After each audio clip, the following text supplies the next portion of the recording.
Okay, I opened the curtains and turned the purple lights off and made it a little brighter in here. Mm. I'm so tired, and I don't know how to start this video. It's probably going to be pretty choppy when I edit it.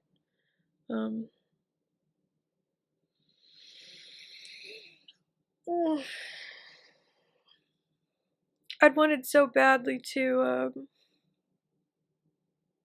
start this year with a really creative video. I wanted to have an about me and something with fun music in the background and opening sequence and something catchy. And the more I keep trying to figure out what to do, the more it's just bringing me to make a video like this and stop trying to be so and just be real about it and say how I'm feeling. And I certainly didn't want to make my first vlog of 2025 about feeling bad, but that's where I am right now. The first what is this, the 6th? The first 4.5 days of 2025 were really good. And then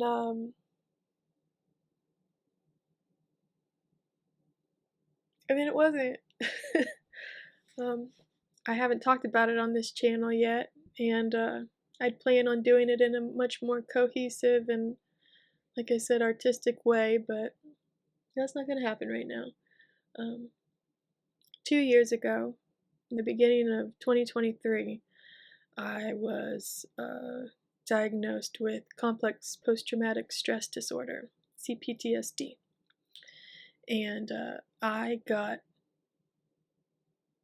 triggered really hard yesterday, and it flared up. And it hasn't happened in a long time like it did yesterday. It felt like I was in danger. It felt like there was a little creature inside my stomach going, come on, pay attention. We got to get to safety. We've got to, we can't let this start happening again. And if you're familiar with chakras and if that's part of your belief system, my solar plexus chakra was really activated. That's how I view it.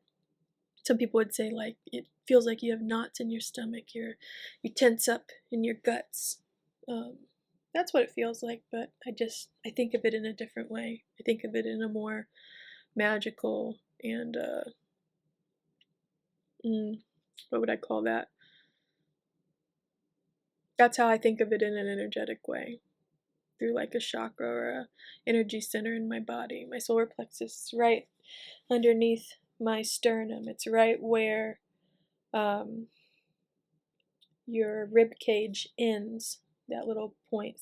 In men it's called your xiphoid process, and women don't have that. It's right where your rib cage starts to do this, and then your tummy starts. From in between that point and my belly button, it feels like all my energy is starting to turn into a tight ball.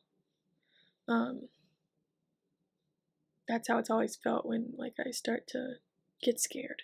My my fight or flight or freeze response, it always happens right there, and my guts start to turn, churn, oh, I'm nervous, and I know it's time to start using all my what I call it.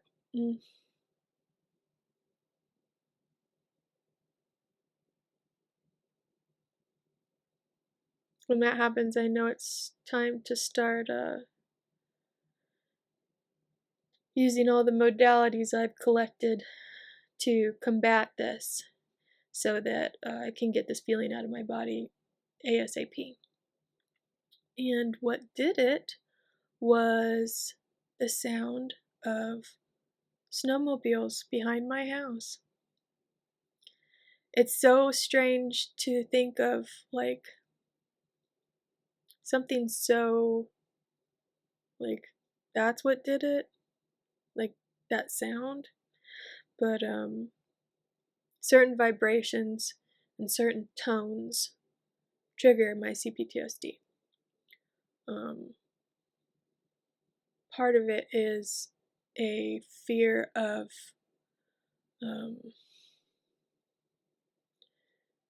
being surrounded, or God, I don't know how to explain this. I've never tried to sit and try to explain this to someone that wasn't like my husband. And even with my therapist at the time, which I don't have a therapist right now. I haven't needed one. I have enough ammunition and like different modalities to cope with what happens to me. But yesterday it was just like out of nowhere. But anyways, like I just haven't talked about this with anyone. A long time ago, I lived in it was a long time ago. Before I moved to this land, my husband and my son and my animals lived in a little house in the suburbs of Columbus, Ohio. And we'd moved to that area to be closer to my husband's school that he was studying at and working at the time. It was literally like he could walk to it. And it was a neighborhood full of like old people. It might as well have been a 55 and older community. It wasn't, but it just so happens that there were a lot of elderly families that lived in that neighborhood. And slowly, more and more of the houses were becoming rental properties. And like a lot of elderly people that have children, sometimes your kids move back home for a little bit, or sometimes someone needs a place to stay and you've got that stability, and say, come home for a little while and get yourself together, stay in a safe place while you figure yourself out. Well, that was what was happening on my street. People's kids coming home, families coming home to roost, to get themselves together, to go back into the real world, whatever. And kids will be kids. A lot of people coming down the street at all hours of the night with their bass turned up loud. People walking down the street yelling, and I know that seems like, well, like that city life. Yeah, this was different. I wasn't living in the city anymore. I'd lived in the city for years. I lived in downtown Columbus for years in different apartments, and I even lived by the highway. And it was different when you're very busy, and like I was still in college at the time, and I was just used to smoking cigarettes, having a drink, being exhausted from schoolwork, or staying up late, or going out, or you're just used to the noise. It was normal. That was city life. You just, it's like it comes with the territory. You listening to those sounds of the city. But when you move to the suburbs, and you specifically move to like it's essentially an old folks community, because it's quiet and everyone is kind, and how you doing? You can walk down the street and wave to people sitting on their porches and stuff. But it just things slowly changed, and it became an environment where um, I was isolating at the time. I'd finished school. I was self-employed.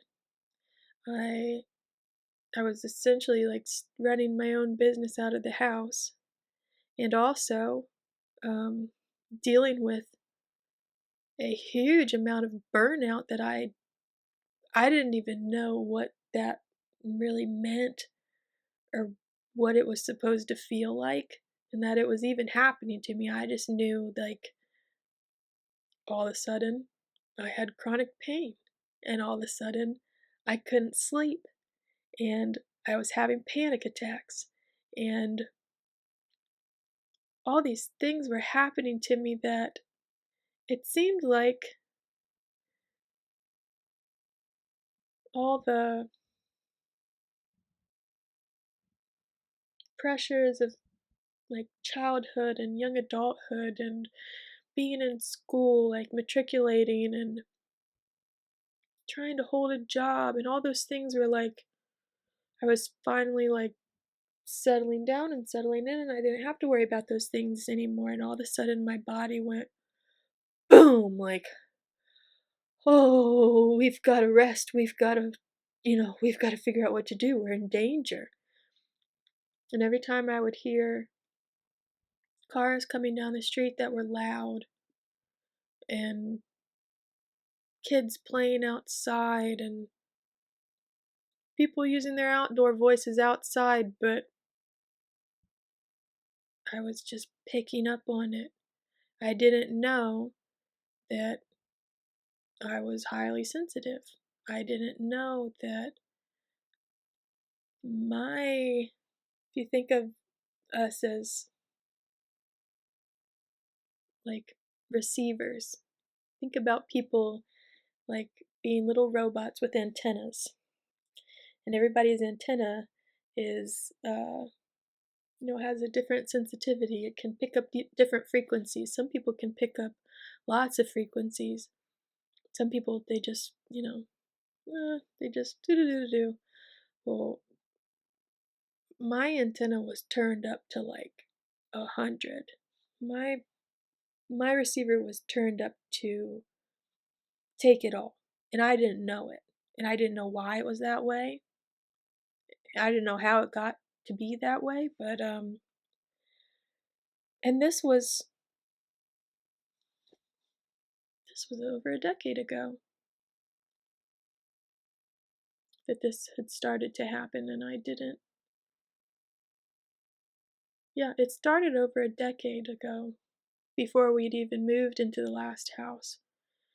And then at the last house, it just went boom. And I'm starting to feel nervousness and shame because I know this is not cohesive and it's not turning out the way I want it to. Or the way I'd envisioned. I feel like I'm just mumbling and uh, I have those feelings right now of like, I just want to be understood. I want to make sure everybody understands what I'm talking about, and it doesn't matter. I need to just get it out. My receiver was turned up so high I could not rest. I don't know if you've ever heard about people who live in like no Wi-Fi zones. There are places in the United States where um, it's required to have little to no like electronic signals. There's no Wi-Fi, there's no microwaves, there's no antennas, like a dead zone. And people move to those places that are like me, where they pick up on uh, too many electrical signals in it. It makes your body feel like it's gonna fizzle apart. It feels like all the atoms in your body are starting to separate, and all of a sudden you might just go poof, because you can't hold together anymore. I feel like that's the best way to explain what it feels like when you're that nervous and when you're that scared and you're that, like, when you can't do anything but just sit still all tense. Like I know it now that's called a freeze response. Your body goes into shutdown because it knows it's in danger. And you might not even be in danger, but there's no convincing your body that you're not in danger. It's doing what it needs to do to keep you safe. And so you freeze. And I lived on and off in that freeze response for the entire time that I lived in the last house that we lived in. That was almost 10 years. And it's the main reason why I live here now. It got to the point where I told my husband, I can't do this anymore. I can't live this way. I'm constantly afraid that someone is going to kill me. That's what it felt like. It felt like at any moment someone was just going to break into the house, say, we live here now, bye, and there was nothing that I was going to be able to do about it. That's what it felt like in my body. So I told him I'm going to start different therapy. I'm going to start taking anxiety medication or see what the therapist says I need to be on, and you got to get me out of here. And we'd made a plan at that last house that we were going to stay there for 10 years. That was our 10-year starter home, and then we were going to find, if not our forever home, like the next place we were going to be at, a bigger place to start a family. And even though we literally already started a family in that small house, I had my son and my daughter, my dog, who's not with us anymore. She passed away last year. I had a girl and a boy and a turtle and a cat, and I said, I gotta get out of here. I can't live in this environment anymore. There's nothing wrong with these people being here. There's nothing wrong with everyone's families just trying to, make it. Do what I was trying to do. Just make it. Just learn and grow and exist in a safe place with their families. But I didn't even know, like, even our house, the way our house was situated on our street, it might as well have been like, what do they call those things? A satellite dish. It was just picking up all the noise from what felt like miles around. It was like a amplifier for my antenna that was already picking up too much. We didn't live by it, but we lived fairly close to an airport. And if you knew where I lived, you'd be like, you didn't live by the airport. It felt close to me. I heard the airplanes going over the house. On cloudy days, it felt like it was shaking the walls of the house. That's what it felt like in my body. My body would just like, I could hear semi trucks going down the highway, which was streets away. I could hear people talking in their homes. I could hear little ones crying. I could hear people fighting in their living rooms down the street. That was how sensitive I'd become. I was picking up everything, and I didn't realize I was so tuned in. I was so hypervigilant. I was so scared that something terrible was going to happen to me and my family before I had a chance to even begin to live the life of my dreams. It wasn't just that I was hearing everybody. All my antennas were reaching out to listen to all the noises around me, to make sure that I was prepared for whatever was going to come and get me. And nothing was coming to get me. I was perfectly safe in my house. No one ever tried to break in my house.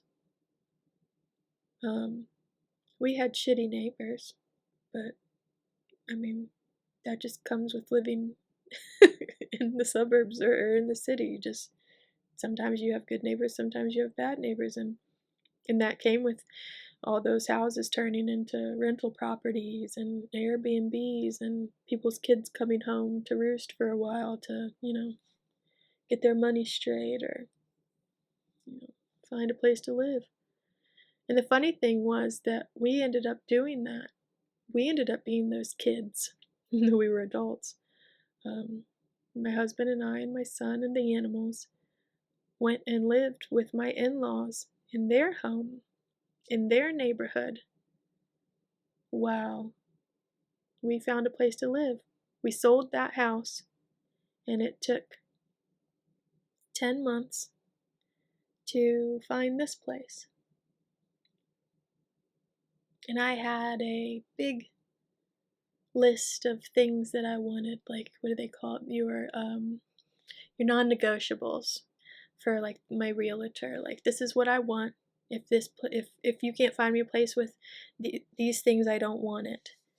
And it got to the point where I was like, I am never going to find all the things on this list. I'm going to have to make some of the things on this list, or I'm never going to find a place to live, and I'm going to be stuck in my in-laws' basement, which was beautiful. They live in a big house with a big finished basement, but I didn't want to be there. Who wants to live in their parents' basement as an adult? How embarrassing.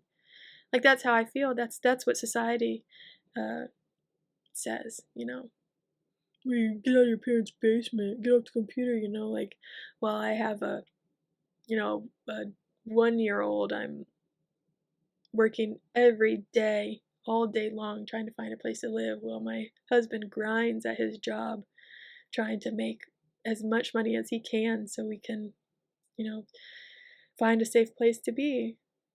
And so I can, heal myself. And I finally said, I have to pick somewhere. And I picked this place. And it didn't have everything that I wanted. There was a lot of things wrong with it.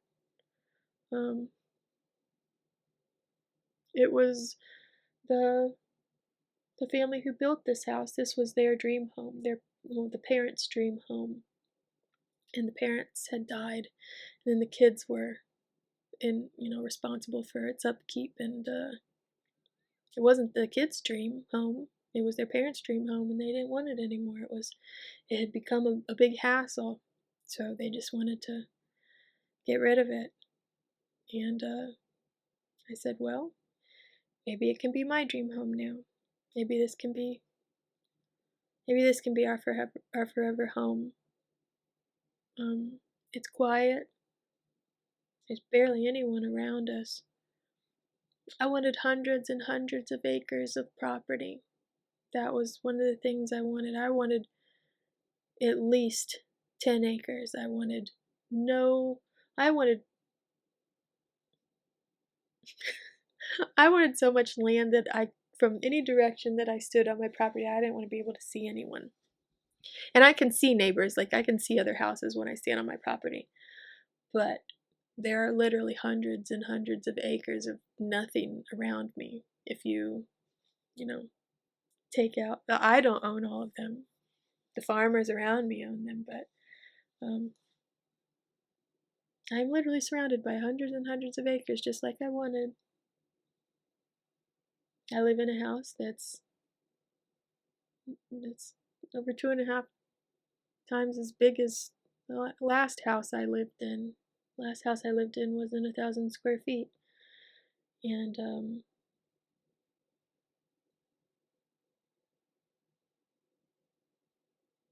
it's more than I could have imagined at the time. And it still didn't check all the marks on my my list of non-negotiables, but I knew that it I had to get out of there. I had to. I was going to die if I didn't get out of that house because I needed to find a safe space. I needed to find a place where I could start at zero and get my body to come back down to zero before I could start trying to convince it that it was safe. I needed to be able to catch up on my sleep that I had not gotten. I had not gotten good sleep in years and years. You cannot not be able to sleep for years and expect to be able to do anything. Like, I was getting an hour of sleep and then being jerked awake by noise or by hearing someone. It was like some people say, like, uh, people with schizophrenia, they hear voices out of nowhere. So they hear someone telling them something. It's like, I know that's not what was happening to me. I'm not schizophrenic, but I was literally hearing people's voices, and they were real people. I was hearing people down the street. My sensors were turned up so high. My hypervigilance was so bad. My body was trying to make sure that it could hear anything coming. We were not going to be surprised by any ambushes or. And I mean, it'd take me weeks to try to explain why was I feeling that way? Like, I know it now, I understand it. I didn't understand it at the time, and it seems so silly. Like, you thought you were, like, you thought someone was gonna kill you? Like, what happened to you? Were you in the war? No. But Jesus, like, I can't imagine what it's like for soldiers. God bless you. It breaks my heart to think about people who have C CPTSD from really, really bad traumatic experiences, seeing death and feeling like they're in danger because they are, because someone has a gun and they're trying to kill them. My body felt like that, and there wasn't anything trying to get me. And I didn't realize it was like these were feelings that were stemming from my childhood when I was feeling unsafe. Like, I had a very safe childhood when you think of it in terms of the house that I lived in, the people that I was, my my immediate family members. I grew up with my mom and my grandparents, and um, we were a family of four, and then I had lots of extended family. I've never met my dad. I don't know anyone on his side of the family, but I had lots of family just from my little four-person household. But when I started school, I'd say when I was 3 years old, those were the first experiences of me not feeling safe and not being safe. And my family didn't know. And I didn't even realize what was happening. Because you don't, like, when you're little, you don't know anything is wrong unless someone tells you that it's wrong. And I went to a very, we'll call it homogenized school. I went to a private Christian school because my grandfather wanted to make sure that I was a good little girl and I didn't turn out like some of the other girls in my family, pregnant and um, living at home and not being able to take care of themselves. He was going to make sure that I had what he didn't have, and that he was going to give me the best upbringing that he could possibly have. That he, He was going to make sure that I had the best upbringing that he could possibly provide. It's my grandfather. Because my mom got pregnant in college with me. So he had to make sure that didn't happen again. But even he didn't know the kind of people that he was placing me in the care of.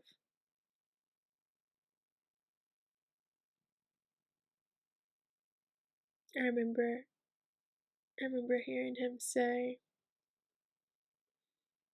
those people, they read the good book, and they talk about being such good Christians,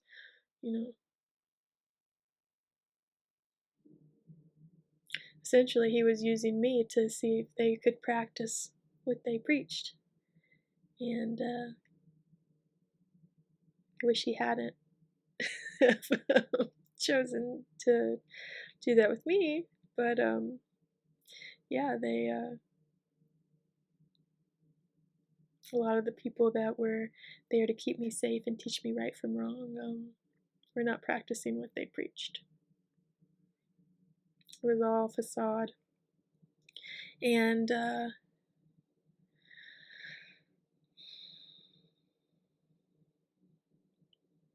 sometimes certain scenarios and energies follow you through your life until you realize the perpetual cycle that you're a part of, and you're able to break that cycle.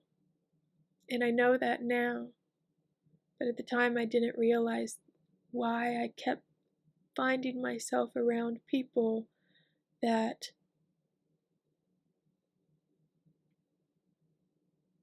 portray such an air of safety and kindness and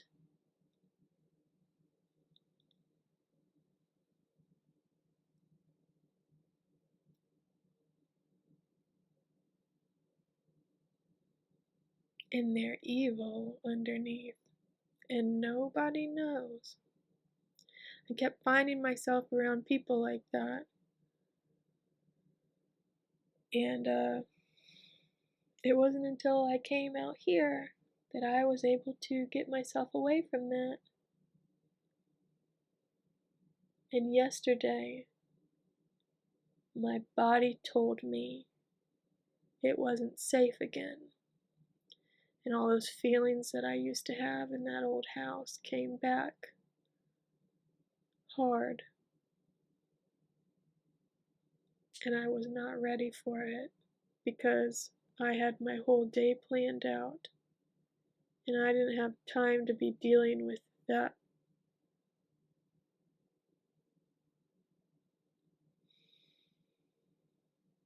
And I felt a lot of disappointment in myself that after all these years and all this work that I've done, that my body could feel like that again.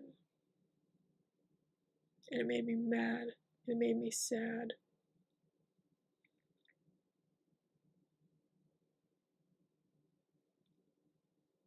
And I'm starting to realize that maybe, just maybe,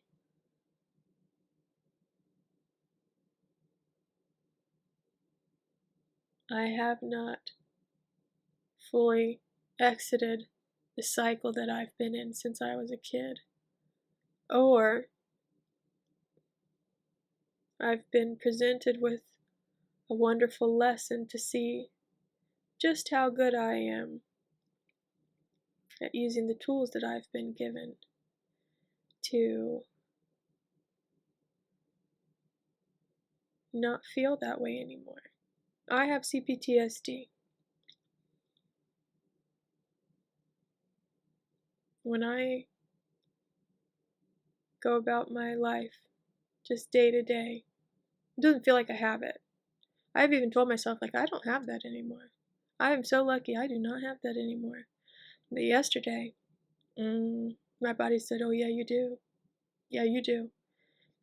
Now it's time to use the tools that you have to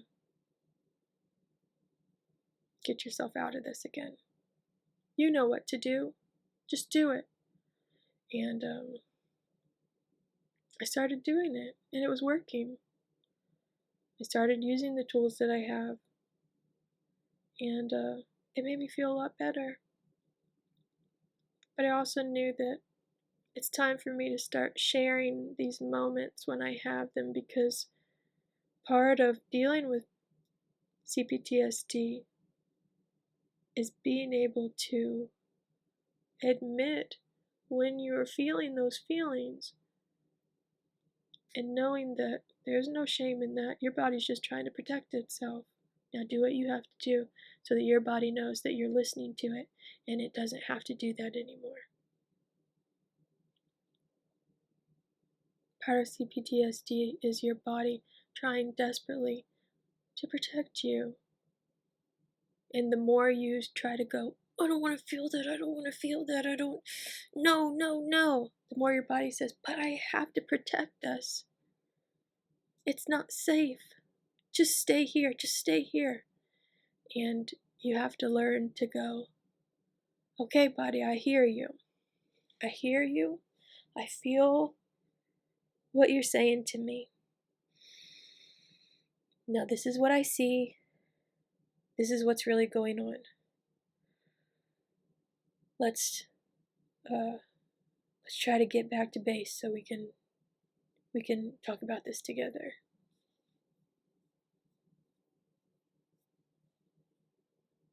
And so I've been telling my body today, I hear you. I know this was hard yesterday. That was really scary. Thank you for telling me that there might, be some danger outside. Thank you for letting me know.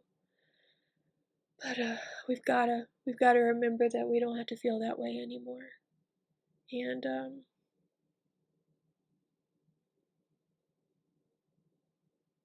I'm gonna start doing what I need to do to release those energies out of my body. I have somatic workouts that I can do. I have different herbs and teas that I can drink. Even though it's cold outside, I can go outside and ground myself. I have meditations and breathing exercises I can do. I can do rapid eye movements. There's all kinds of things that you can do to combat your CPTSD. You just have to do them. You have to bring yourself back down from here to here.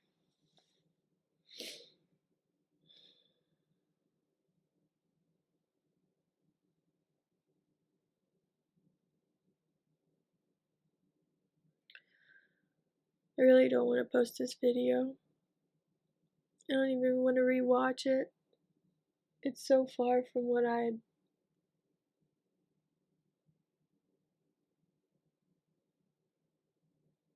hoped and dreamed to create, to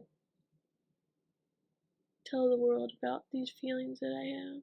But I guess I have to start somewhere. This is where I'm starting, I guess.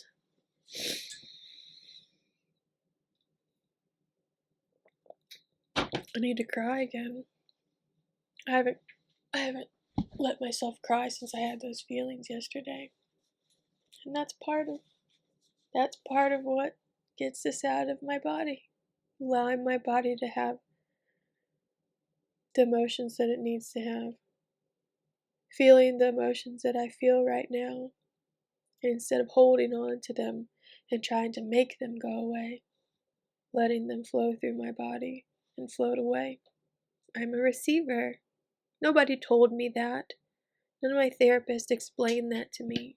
But that's the best way that I can explain what it feels like to have these feelings in my body. I feel like a big, one of those towers, one of those like Wi-Fi towers or radio towers that have like, the lights that blink at the top of them. I'm picking up signals. I'm an antenna. My body is full of little receivers and they're all receiving information. My organs, all my cells, my eyes, my ears, all my senses, my touch, taste. Everything is picking up information, and I have to be careful because all my senses are really sensitive. And it's because for most of my life, I haven't felt safe. And for majority of, I shouldn't say a majority.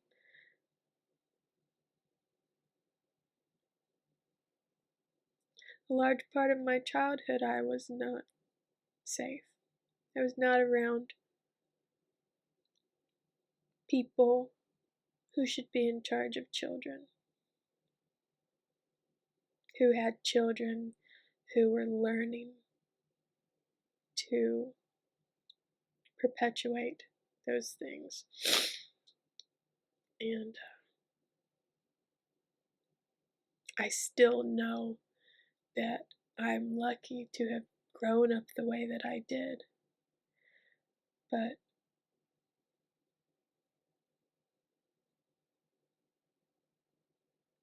there were lots of unlucky moments during that time that shouldn't have happened. People always talk about, don't play the victim, don't be a victim. Victim mentality doesn't serve anyone. Well, I was a victim at one time of my life. So I should be able to talk about that and have the feelings that I have. Some bad things happened to me, and it serves no one.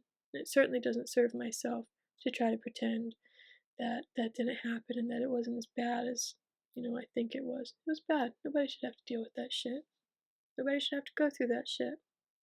Yeah, we're all here to learn and grow and yada yada, but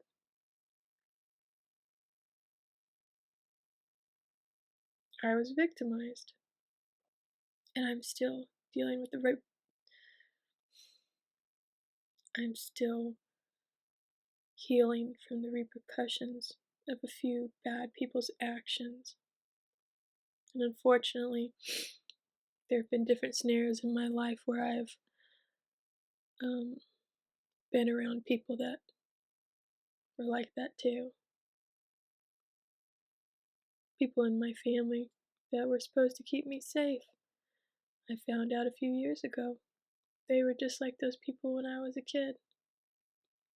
And you can't be around people like that anymore. You have to know when enough is enough. And even if no one else sees it, and even if no one else will ever know, you'll know. And you need to do what you need to do to keep yourself safe, and keep your family safe. And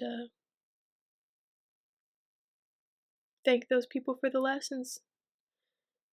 And also tell them, you can't have any more of my time. That's enough. Go live your life, and I'm gonna live mine. Goodbye. And that was one of the best things that I ever learned how to do. You don't know anyone anything. Certainly not your time. Certainly if they don't truly deserve it. So.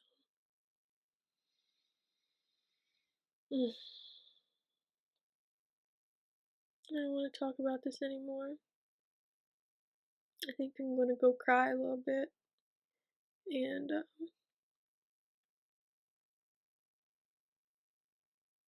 think I'm going to meditate and ground myself and sweep this energy out of my body. I felt like this enough. I'm done with it.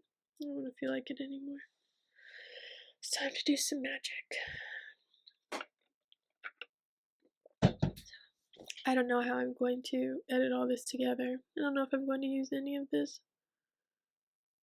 I'm still glad I did it.